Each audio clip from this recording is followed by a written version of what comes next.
আসসালামু আলাইকুম and welcome back to my another new video. আশা করি আপনারা সবাই ভালো আছেন, সুস্থ আছেন। তো আজকে আমি আপনাদেরকে একটি সুন্দর হেয়ার প্যাক বানিয়ে দেখাবো। তো ফার্স্টেই আমার যেসব ইনগ্রিডিয়েন্টসগুলো লাগবে সেগুলো আমি দেখিয়ে দিচ্ছি। তো আমি এখানে অ্যালোভেরা নিয়েছি, তারপর এইটা হচ্ছে কেশরাজ গাছ। এই কেশরাজ গাছের পাতা, শেকড় এমনকি ডালটাও আমি ইউজ করব, কারণ এই কেশরাজের অনেক গুণ। এটা চুলকে ঘন এবং কালো করতে সাহায্য করে এবং এটা দিলে চুল পড়া অনেকাংশে কম হয়। তারপর এখানে আমি মেহেদি পাতা আর থানকুনি পাতা দিয়েছি, আর এখানে আমি আরও ইউজ করেছি কিছু নিম পাতা আর কচি কচি কিছু পেয়ারা পাতা। তারপর এখানে আমি অ্যাড করব রোজমেরির পাতা, তারপর রিঠা গুঁড়া, আমলকি গুঁড়া আর শিকাকাই গুঁড়া। এগুলো আমি যেই পেজটা থেকে নিয়েছি, আমি ডেসক্রিপশন বক্সে সেই পেজের লিঙ্কটা দিয়ে দেব।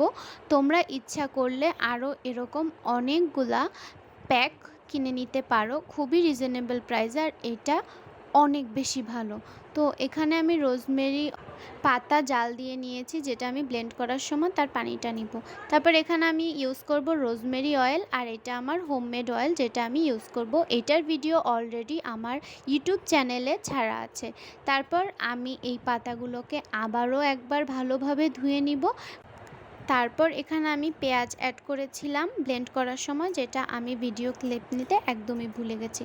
তারপর আমার এই ইনগ্রিডিয়েন্টসগুলো আমি একে একে অ্যাড করে দিব এই হেয়ার প্যাকের মধ্যে। তো ফার্স্টে আমি দিয়ে দিলাম শিকাকাই গুঁড়া। এখানে আমি সব কিছু 1 টিস্পুনের মতো ইউজ করেছি, বাট আমি মেজারমেন্ট নিইনি, কারণ আমার হাতের একটা ধারণা চলে আসছে। এটা তোমরা কম বেশি করে নিতে পারো, কোনো সমস্যা নেই। তো আমি একে একে আমলকি, রিঠা গুঁড়া, শিকাকাই গুঁড়া সব কিছু দিয়ে দিয়েছি। আর ব্লেন্ড করার সময় কিন্তু আমি রোজমেরির পাতার যে পানিটা ছিল সেটা দিয়ে দিয়েছি। আর লাস্টে আমি দিয়েছি রোজমেরি অয়েল আর হচ্ছে আমার হোমমেড তেল, যে তেলটার রেসিপি আমি অলরেডি আমার পেজে আপলোড দিয়ে দিয়েছি। তোমরা ইচ্ছা করলে এখনই আমার ফেসবুক পেজ অথবা ইউটিউব চ্যানেল থেকে ভিডিওটা দেখে আসতে পারো।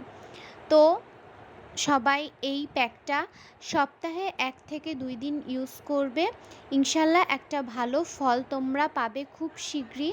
তো আশা করি আজকের আমার এই ভিডিওটি তোমাদের সবার ভালো লাগবে। আজকে এখানেই বিদায় নিচ্ছি। সবাই ভালো থাকবে, সুস্থ থাকবে। আল্লাহ হাফেজ।